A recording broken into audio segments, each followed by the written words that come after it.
Hello and welcome to our latest round of Disneyland content, focused on Disneyland's 70th anniversary celebrations.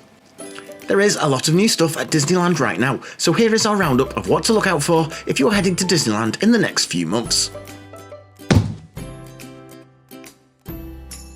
Great news for those who like to carry huge lumps of very expensive plastic around with them in the parks. The key to Disneyland is a new interactive experience launched for the 70th anniversary celebration. For only $59.99, you can pick up one of these keys and head to one of 9 locations to unlock a cool animated effect. Collect all 9 locations and the key opens up once activated at the final location and reveals one of 9 very limited edition pin badges only available through the keys. The less great news is that availability is very limited and these keys keep selling out. I think you may be able to tell we are not overwhelmed with joy at these keys, and to be honest don't really see the appeal, especially as they are so big and clunky, but for serious pin traders it's pretty much a must do, and will obviously appeal to fans of treasure hunts and such like attractions, but overall we think this is mainly sold off FOMO.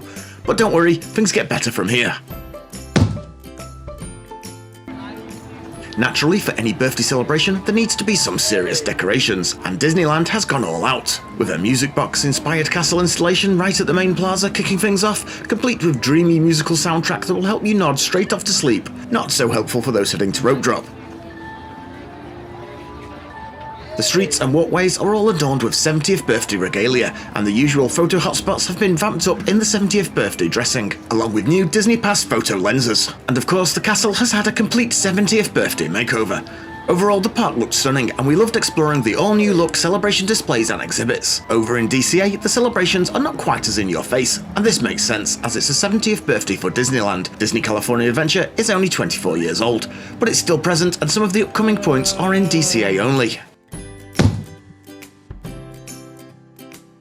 There is a whole host of tasty Disney treats on offer specifically for the 70th anniversary, and we had a great time hunting out the best. From the new 70th celebration churro to the mountainous Matterhorn macaroon, pink dragon fruit mimosa, celebration mocha cream puff, and the awesome 70th stuff from Rose's Tavern, which is also delicious. Normally the treats the Imagineers come up with for the celebration events are one of the main reasons we visit the park. The recent 100 years of Disney celebration had some amazing treats on offer, but for the 70th anniversary of Disney, they have been a bit of a letdown overall. Most of the special treats were just the usual fare, with a few sparkles added, and we really found ourselves more reverting to just the classics. But there is still a lot of eating to get through, even sticking to the tried and tested.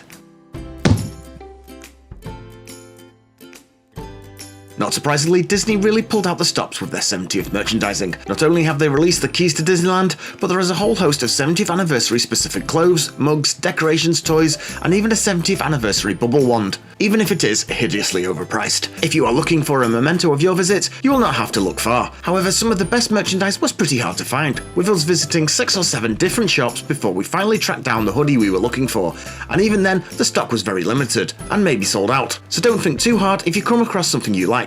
It might not be there again when you come back.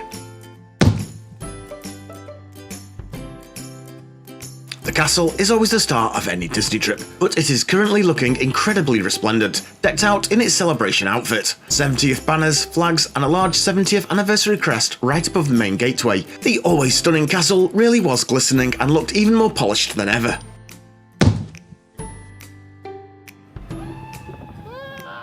There have not been any new rides at Disneyland Resort for quite a few years now.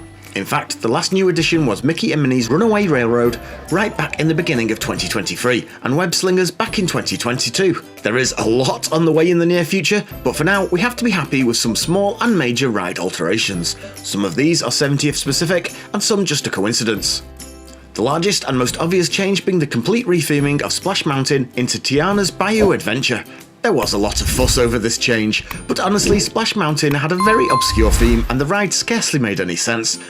And overall, we love the new Tiana makeover. They even managed to retain the really hard to follow element of the story. The ride itself is basically unchanged, it's just the dark ride theming elements and story that have had a total makeover, although losing Zippity Doodah is a tragedy. You can also visit Tiana's Palace or the Mint Julep bars afterwards for some essential after-ride beignets.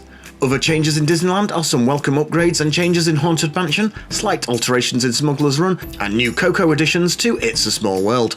Over in DCA, there are some small and subtle alterations to Midway Mania to reflect the 70th anniversary.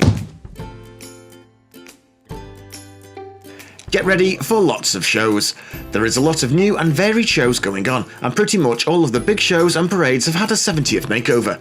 There is a lot to cover, and we had to cram 7 shows into our top 4. I'm going to give a quick nod to Fantasmic. It's one of the best shows in the park, but it pretty much escaped the 70th anniversary touch. There is an all-new projection show on the facade of It's a Small World. We did catch the insanely catchy Celebrate Happy show outside the Carfe Circle Theatre, and the brilliant Celebrate Happy cavalcade that has replaced the main daytime parades in Disneyland. Instead, the main daytime parade is over in DCA in the form of Better Together, a Pixar Pals celebration. This runs twice a day and all but brings the park to a grinding halt. It features all your favourite Pixar characters, but never quite made it into our must-watch list, and we just caught most of the parade as it passed us at various points. There were so many things going on, it really was difficult to catch everything, so we compiled most of these into number 4 on our list, the top 3 being the ones that really stood out as the absolute must-see entertainment events at Disneyland during the 70th celebrations.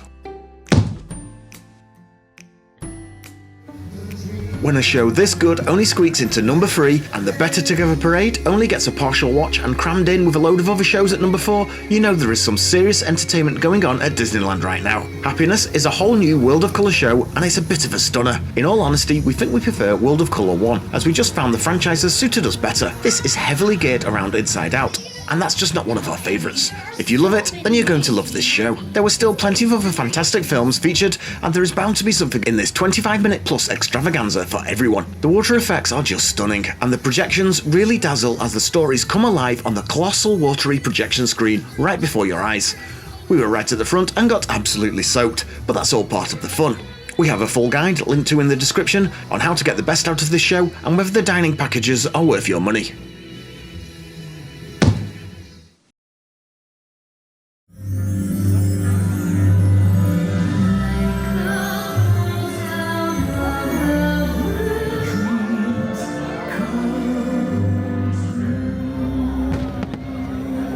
Wondrous Journeys is back for the 70th anniversary celebrations, and it's one of our favourite shows at the park, especially on firework nights.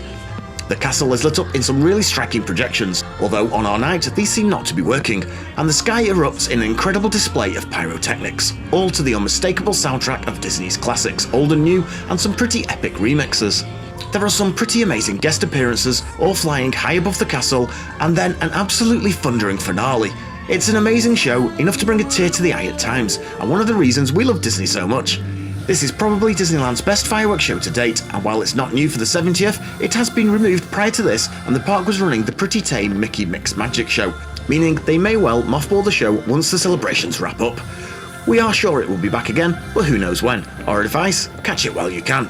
And that amazing show tops off our list. Oh wait, we are still only at number 2. What could possibly top that?